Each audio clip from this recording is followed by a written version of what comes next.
Channel पर नए हैं या आपने अभी तक चैनल को सब्सक्राइब नहीं किया है तो चैनल को सब्सक्राइब करना और बेल आइकन दबाना ना भूलें। अपने आप पर अगर आपको विश्वास हो मैं सही हूं, अगर गलत हूं, टीका किसी ने की, मेरे में वो गलती है तो मैं सुधार लूंगा, और अगर गलती नहीं है तो झगड़ने की जरूरत नहीं है, जवाब देने की जरूरत नहीं है। प्रमुख स्वामी महाराज ने एक बार कहा था, कोई आपको बोले कि आप गधे हो, आप गधे हो, तो गाली लग जाती है, झगड़ने लेके जाते हैं। प्रमुख स्वामी महाराज ने बोला कि आपको किसी ने गधा कहा तब आप गधे नहीं बनते हो, आपने अपनी स्लीव्स चढ़ाई कि मुझे गधा कहा अब आप बने। आपने रिस्पॉन्स क्यों दिया, रिएक्ट क्यों किया, आपने वो स्वीकारा इसलिए ना। अगर वो स्वीकार ही नहीं किया होता तो रिस्पॉन्स देने की कोई जरूरत ही नहीं है। हमारे माननीय प्रधानमंत्री जी को किसी ने पूछा एक क्वेश्चन आंसर सेशन में, कोई बच्चों के साथ वो प्रश्नोत्तरी कर रहे थे लाइव डिजिटल, तो किसी बच्चे ने पूछा कि आप में तो बहुत शक्ति है, इतनी उम्र में आप इतना काम करते हो, अभी भी नॉर्डिक देश में गए थे, यूरोप में अभी जापान जाके आए, 40 घंटे बाहर गए, उसमें तो 30 तो मीटिंग की उन्होंने, इतनी शक्ति से आप काम करते हो, उसकी वजह क्या है? उन्होंने अच्छी बात बताई, वजह यह है कि मैं रोज सुबह बहुत खाता हूं।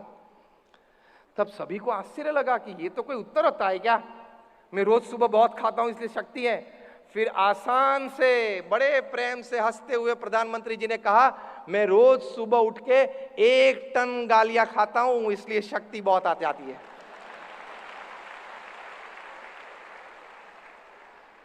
तो हम देख सकते हैं कि ऐसे महापुरुषों के जीवन में, बड़ा काम करने वाले व्यक्तियों में, वे हताश निराश नहीं होते हैं।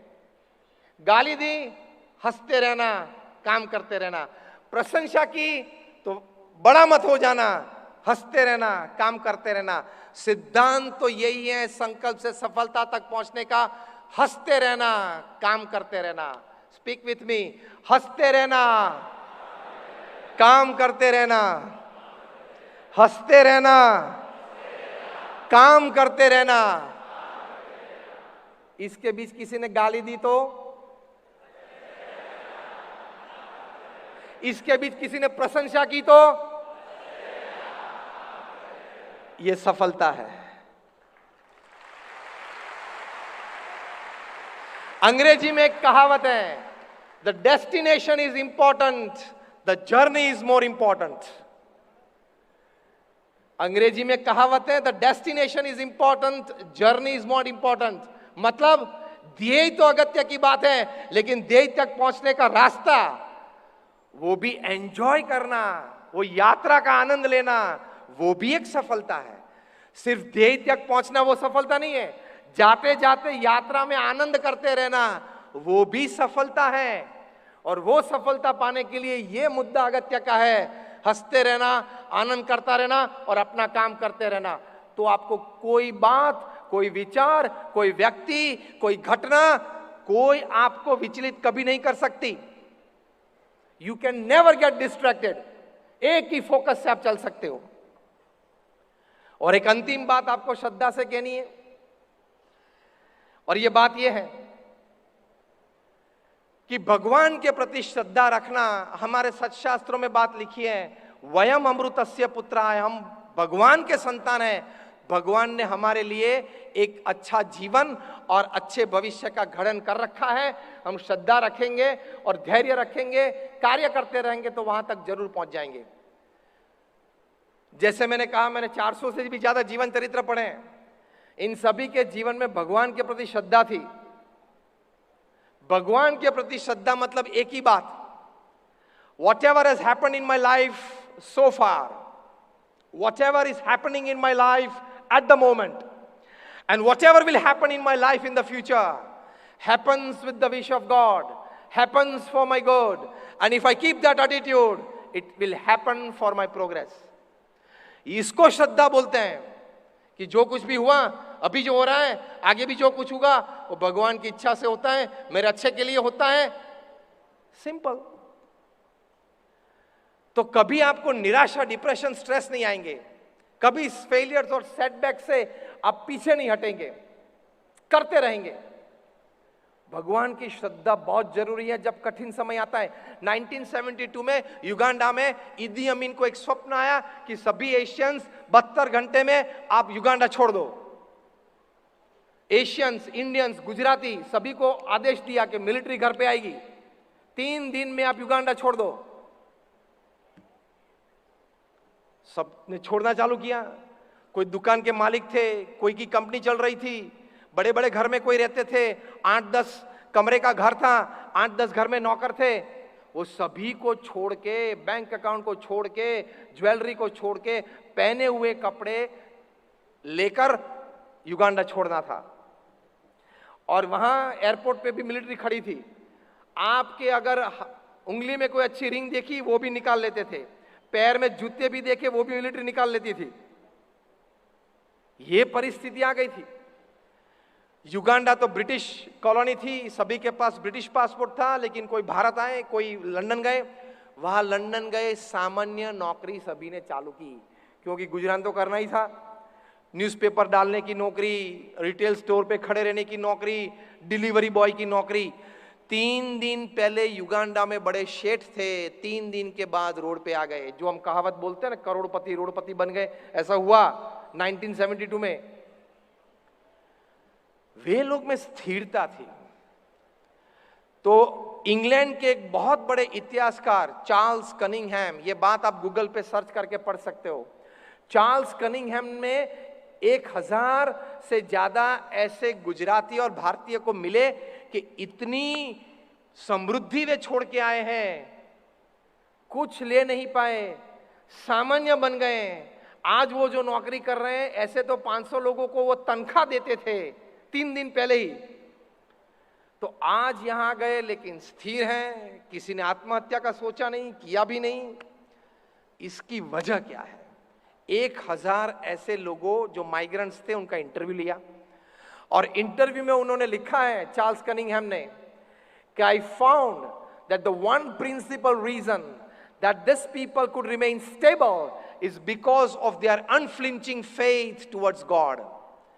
ये सभी लोग स्थिर रहे, उनके पीछे सबसे बड़ा कारण था कि उनको भगवान के प्रति श्रद्धा थी। तो ये प्रूफ है कि आप जब संकल्प से सफलता तक की यात्रा करते हो, तब ऐसी घटना अगर बने तो उस वक्त अपने पैर में ताकत बनाए रखने के लिए भगवान के प्रति श्रद्धा होना बहुत जरूरी है। चार्ल्स कनिंघम ने यह पुस्तक में लिखा है कि इन लोगों ने मुझे यह कहा कि युगांडा में जो समृद्धि थी वो भगवान की इच्छा से, हमारे पुरुषार्थ से मिली, वो चली गई, वो भी भगवान की इच्छा। लंदन आ गए, भगवान की इच्छा। और आज यहाँ छोटी नौकरी कर रहे हैं, वो भी भगवान की इच्छा।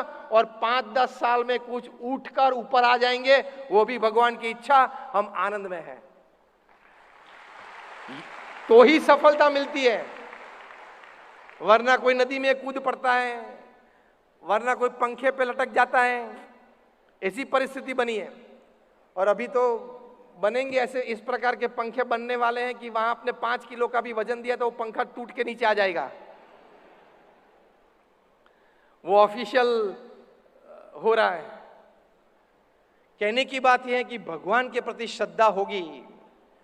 और university of Philadelphia, university of Pennsylvania में उन्होंने साइंटिफिक एक्सपेरिमेंट किया है 4000 लोगों के साथ, कि आप जब नॉर्मल बैठे हो तब आपके शरीर में किस प्रकार के हार्मोन्स प्रोड्यूस होते हैं, उस हार्मोन्स की इफेक्ट आपकी ब्लड स्ट्रीम में, उसके बाद मन में, विचार में, बुद्धि के संकल्प में क्या होते हैं, वो रिसर्च की। और उसके बाद जब आप भगवान का नाम स्मरण करते हो, जो भी भगवान में आप मानते हो, नाम स्मरण करते हो, उस वक्त ये साइको न्यूरो सॉफ्टवेयर से आपके शरीर में किस प्रकार के हार्मोन्स रिलीज होते हैं और उसकी असर आपके मन पे, आपकी बुद्धि पे क्या होती है, वो भी उन्होंने तय किया है। कंक्लूजन रिपोर्ट में लिखा है, अब ध्यान से सुनना, जो 10 मिनट भी भगवान का नाम स्मरण 10-12 मिनट नियमित करते हैं, छोटे बच्चे हैं, उनकी याददाश्त में, मेमोरी पावर में 10 से 12% बढ़ावा मिला। जो टीनेजर्स थे, यंगस्टर्स थे, उनको 15 से 25% विल पावर और कॉन्फिडेंस में बढ़ावा मिला। जो मिडिल एजेड थे 22 to 60, उनको 25 से 35% दुख सहन करने की शक्ति, मतलब बफर कैपेसिटी में मिला। और जो 60 से 80 वाले थे, उनको 20 से 25% बढ़ावा स्ट्रेंथ ऑफ इम्यून सिस्टम, मतलब रोग प्रतिकारक शक्ति में मिला।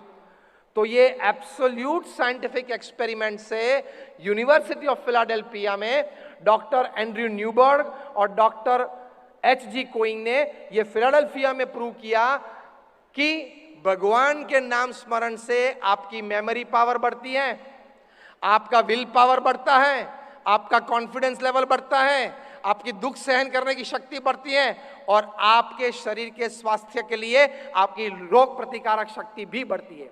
तो ये 5 मिल गया तो भी सफलता की ओर आपकी रफ्तार तेज हो जाती है। ये 5 बातें मिल गई तो भी सफलता की ओर आपके पंथ पे आपकी रफ्तार तेज हो जाती है, क्योंकि विल पावर बढ़ा, कॉन्फिडेंस बढ़ा। तो ये भी एक बड़ा माध्यम और आयाम है कि आप संकल्प से सफलता की ओर जा सकते हो। तो ये बातें हैं। अब ध्यान से सुनना, ये अंतिम 2 मिनट में ये प्रवचन हम पूरा कर रहे हैं। अभी आपको मैं 1 मिनट का समय देता हूं, पूर्ण मौन रखना, कोई आवाज मत करना और आंखें बंद करके मन में अपने लिए, अपने परिवार के लिए, कोई एक समाज सेवा के लिए, अपने व्यवसाय के लिए, कोई भी आयाम के लिए एक शुभ संकल्प करके जाना।